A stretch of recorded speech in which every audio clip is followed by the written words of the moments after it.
On this week's Taking the Hill, take a journey with us from Maine to America's most hallowed ground and meet the man whose single act of patriotism has sparked a national institution. I think it hits a nerve with so many people. People don't want their loved ones to be forgotten.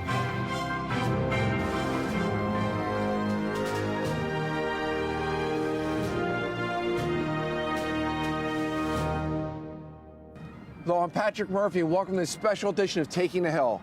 Today, we'll devote our entire program to Wreaths Across America, an organization that does extraordinary work.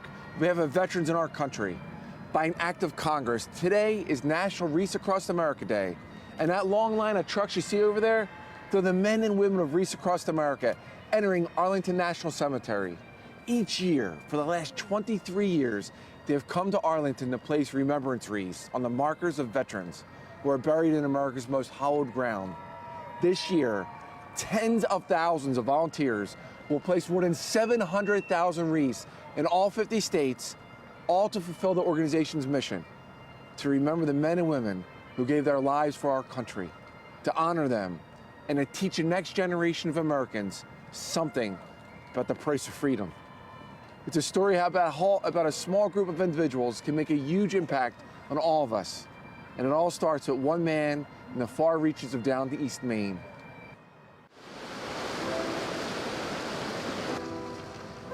From rural Worcester, the day starts at sunrise in tiny Columbia Falls, Maine, where winter comes early and the peak season for his business is November and December. Worcester is a wreath maker, and he grows the balsam for his wreaths on the land that spills down the hill from his driveway as far as the eye can see.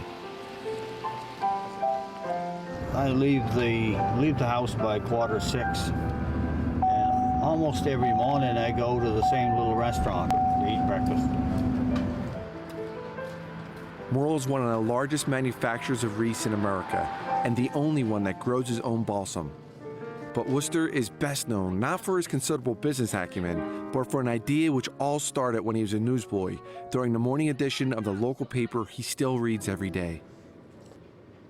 I was a paper boy for the Bangor Daily News back when I was 12 years old. And the news ran a contest, and if you gained a certain number of new customers, you became eligible for a trip to Washington. I was one of the news carriers at the time that went on that trip. One of the things that really stuck with me is Arlington National Cemetery. I just was taken by that. I never forgot it. I thought about Arlington when we had the wreaths left over back in '92. That year we had a very good year, but we just bought too many wreaths. There was about 5,000, give or take a few hundred. It was an entire trailer load of wreaths.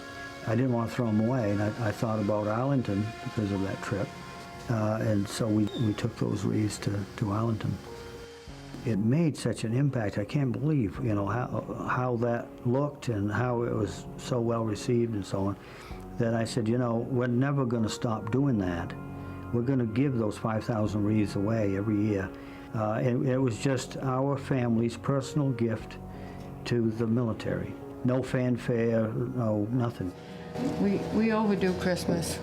Morrill, his wife Karen, and their kids continue to bring 5,000 wreaths to Arlington National Cemetery every year for 15 years, until one day, a photographer snapped an iconic image that changed everything.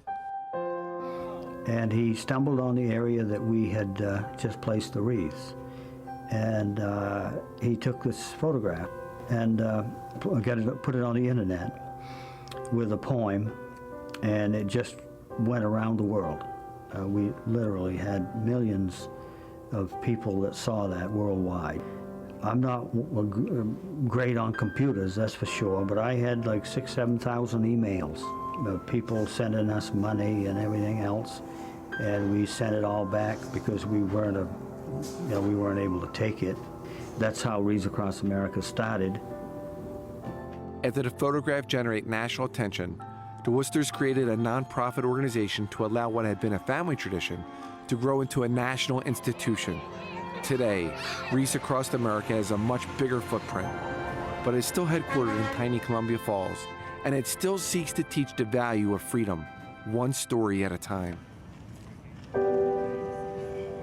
I love what we do at Wreaths Across America because families take their kids out and they touch something living, and they give this gift and they read a name and they make a connection.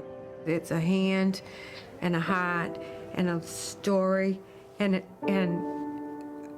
a real connection. You know, as near as we can tell, about 600,000 people will go into 1,000 cemeteries all over the country and read the names on those graves and teach their kids. You take people one at a time and they get it, and then they pass it on to somebody else. And we don't lose many people because once you do this, you get it, and you get how important it is. When we come back, how do you make and move more than 60 tractor-trailer loads of balsam wreaths from one tiny town in Maine in just a few weeks? Right after this. Welcome back to Taking the Hill, the special edition on Wreaths Across America, whose thousands of volunteers are now placing wreaths at the grave sites of veterans here at Arlington. That same gesture of respect is happening in cemeteries all across our country, more than over 700,000 wreaths in all. This annual ritual takes precise planning, hard work, and almost 3 million pounds of fresh balsam. When you're in the wreath business like Moral Worcester, it's all about the balsam. And the almost 3 million pounds of it needed to make the wreaths all has to be cut by hand. It's called tree tipping, cutting from the newest growth from the branches without damaging the tree. What you want is at least 3 years of growth if you can. Okay, right there. Okay, the tipping right here. You always leave enough green though, so that it's going to come back. 3 years time, you come back here and you'll tip the same piece again. For 6 weeks a year, the population of Columbia Falls swells as the Worcester Wreath Company brings its seasonal workers to tip trees and make their wreaths. It's labor-intensive, hard work on rugged land, and with short daylight hours, there is no time to waste. That's pallet number 41 on the 18th of November. Yeah. Spread out all across the Worcester land, there are parcels devoted to veterans and their families. A perpetual Christmas tree stands as a tribute to veterans of the Battle of the Bulge, and nearby there's a grove of trees where families are encouraged to come and claim a tree for a lost veteran. You can pick any tree you want, and it doesn't matter what the tree is or how far away it is. When you pick the tree, you take and you put your chain of the dog tag in close to the trunk of the tree so that when we tip the trees, we're not going to hurt the dog tag or the chain. I was fortunate enough to pick out a tree just for my dad and to put his dog tags on the tree and a red, white, and blue ribbon. And every 3 years, those trees will be tipped. So it's exciting for me because, you know, in the years to come, the wreaths that we place here are actually going to be from my dad's tree in Maine. Inside the manufacturing plants, workers play a game of beat the clock as they rush to make hundreds of thousands of wreaths in just weeks.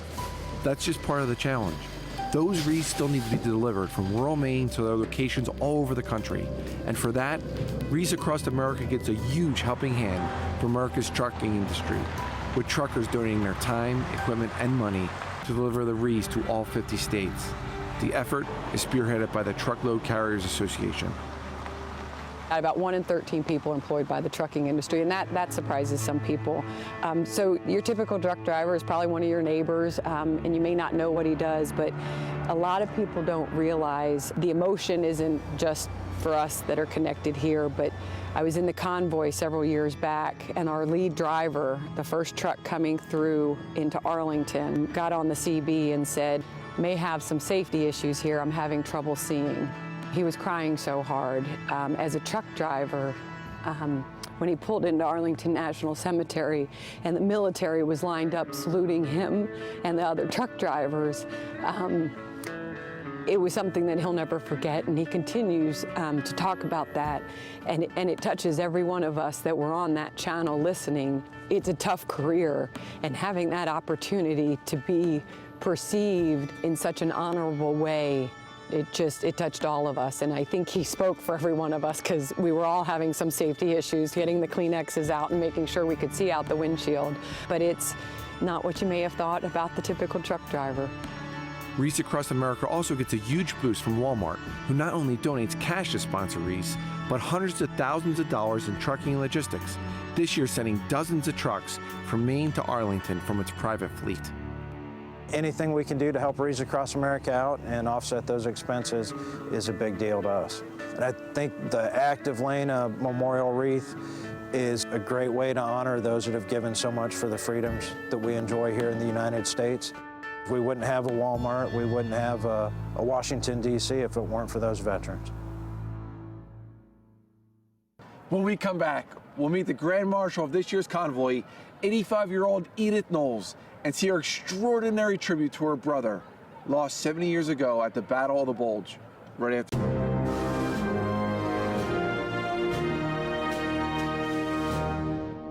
Welcome back to Taking the Hill.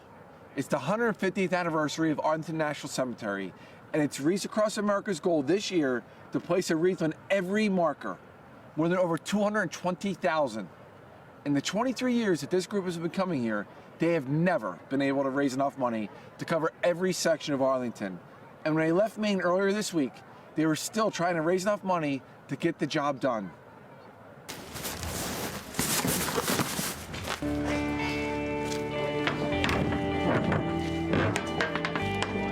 We'll see you in Arlington.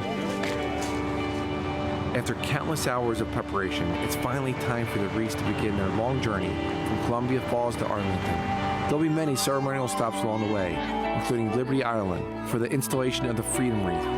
As the final boxes are loaded, Merle Worcester closes one last door. This is a special load. This is the one that contains the wreath that's going to the Statue of Liberty.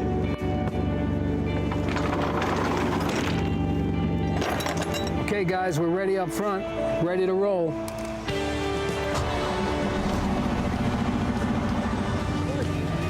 Leading the convoy is this year's Grand Marshal, 85-year-old Edith Knowles.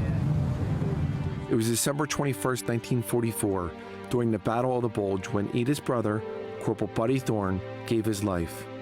Buddy's fearless and selfless heroics on a cold, snowy battlefield in Belgium earned him our nation's highest military decoration, the Congressional Medal of Honor. But for Edith, then 16 years old, it's that stolen holiday 70 years ago which makes this time of year bittersweet. The last letter that I got from my brother was how he wanted to be home for Christmas. That was written to me in November, and Bud was killed the 21st of December, 4 days before Christmas. Many Christmases have come and gone since Bud's passing. A middle school now stands in the farmland where Edith and Bud played together as kids. Edith has spent a lifetime trying to pass what she learned from her brother about freedom to others. And when she saw that iconic photograph of Arlington, she knew she had found kindred spirits. When I first saw the pictures of Arlington Cemetery with all the Christmas wreaths, I had to find out about it because that was just mind-boggling to see that. I wanted to be part of it. Edith, how are you? Edith shared her passion for the project with her longtime close friend and Jersey Mike's founder, Peter Cancro. Together, the two are helping Wreaths Across America reach the hearts of millions. The Wreaths Across America this year. One day, Edith walks in and said she found out about this organization from Maine called Wreaths Across America. And I was very interested. Our mission statement as a company is giving, making a difference in someone's life. We give to give. And it's not for the tax breaks, it's not for any reason, but because it's part of our culture, it's part of what we do. Peter has been very instrumental in helping us visit many more grave sites than we wouldn't have been able to do if it wasn't for the generous donations that he personally and all his stores have contributed. Placing the wreath on the tomb of the unknown soldier. I was asked to do that. I said to myself, this is a life moment. and how strong the feelings were, emotions for me. You know, for so many of our lost soldiers and the cause that they gave was just incredible. As a tribute to her brother, Bud, Edith wanted to find the courage to overcome a huge fear, just as he had done, and soar to new heights, literally. With the help of the All Veterans Group, the same skydiving team which jumps with former President Bush, 85-year-old Edith Knowles took to the skies. That's how we do it in the South. We hug people, right? Yes, I'm not only doing it for Bud, but also to hopefully ask others, if I'm doing this, what are you going to do to try to help the fallen and remember and honor and teach the young children?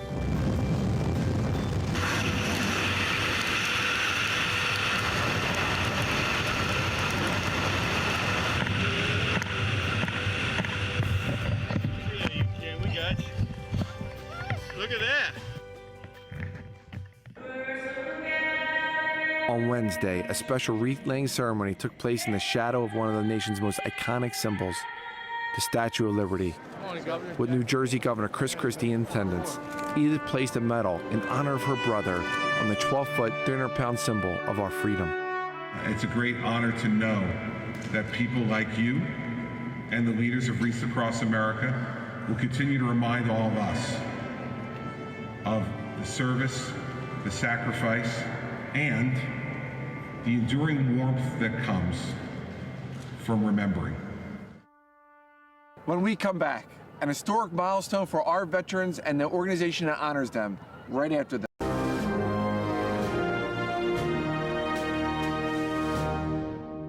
Welcome back to Taking the Hill. With an amazing last-minute effort, Wreaths Across America was able to raise enough money to cover all of Arlington National Cemetery, the first time the group has been able to honor every veteran here in the same year. It is something the group has now resolved to do every year. And when you listen to the people who are truly touched by a simple act of laying a wreath, it is clear why it is so important to so many. I was carrying a wreath into a location for a special request, and as I walked by, there was a gentleman standing looking down at a gravestone, and as I walked by, he stopped me and said, you know, excuse me, could you tell me what's all these wreaths here? And so I stopped and told him about Wreaths Across America and what we've done, and he looked down at me and he said, what about my son? And I looked down, and he's looking at a grave where his son was, and it just happened that those extra wreaths that had been placed ended where his son's stone was. I said, I'm sorry, you know, we only have so many wreaths, and we just didn't have enough to cover it. I made it a promise to myself that we're going to cover them all. We don't want to have that person come in here and not seeing a wreath on their grave of their loved ones. A lot of people think that the government does this.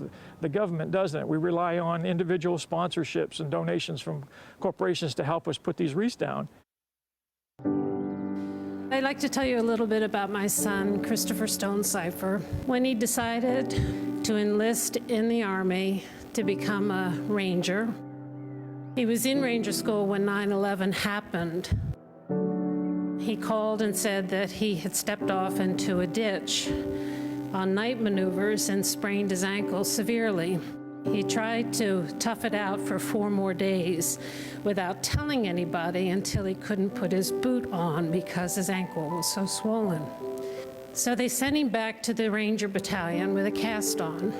But when the call went up on October 9th for his battalion to be in the fray, he cut his cast off so that he would be with his buddies and help protect them. I was up watching CNN, and the little scroll that goes across the TV said 2 Rangers killed aboard a helicopter crash. I thought, oh, those poor families. Not knowing that the next day when the man in the green uniform showed up, I was one of those 2 families. My son gave me a different journey in life. I was hoping for grandchildren, And I got this journey, which is called being a Gold Star mother. I fell into the volunteer vortex and started to do things like the newsletter. But my very first experience was being one of those volunteers who showed up at Arlington about 5 years ago, waiting for a couple of hours just to sort of get a wreath and be a part of the whole experience. And there was such a quiet, dedicated energy that day of people just waiting to get maybe 1 or 2 wreaths to take to a headstone to place and to honor the sacrifice and the memory of these fine veterans who were buried at Arlington. And I watched this mother and a little boy place a wreath on one of the stones. And I remember thinking, someday when the words in his name are all worn off, there still will be someone who will come by and pay their respects to my son's memory. And this is the impact and the reason why I continue to work with Wreaths Across America. In order to find oneself, you must lose yourself in helping others. Wreaths Across America will be done here soon, but their work will continue all year, reaching out to schools with educational programs to remember, honor, and teach, and the beginning of a long process of preparation for next year's journey to Arlington. For my part, I'm headed to Section 60 to see my fellow Iraq and Afghanistan veterans, and to place a wreath at the resting place of Marine Travis Mannion from Bucks County, Pennsylvania.